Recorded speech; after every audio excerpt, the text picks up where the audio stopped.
Welcome to McPlum, simple solutions served daily. Hello everyone. In this video, I will explain how to change Mazda CX-5 rear brake pads.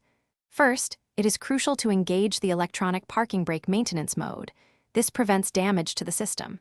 Next, loosen the lug nuts on the wheel while the vehicle remains on the ground for stability.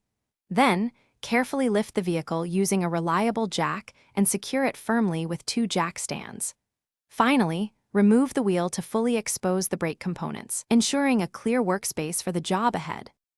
Now that the wheel is off, let's remove the old components. You will find 2 14mm caliper guide pin bolts. Loosen and remove these. Gently take off the brake caliper, being careful not to strain the brake line, and hang it securely with a caliper hanger or strong wire. Then, simply slide out the old, worn brake pads from the caliper bracket.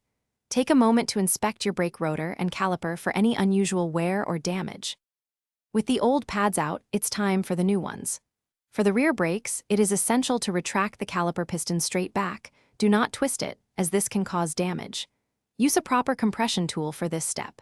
Next, clean the caliper slide pins thoroughly and apply a thin layer of fresh brake lubricant. Now, install your new brake pads and any new hardware into the caliper bracket, making sure they fit snugly and are flush.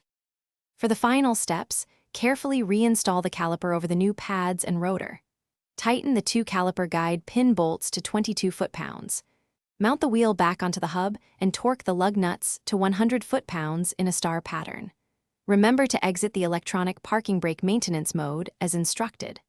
Finally, pump the brake pedal several times to restore pressure, and then perform a proper brake-in procedure for your new pads.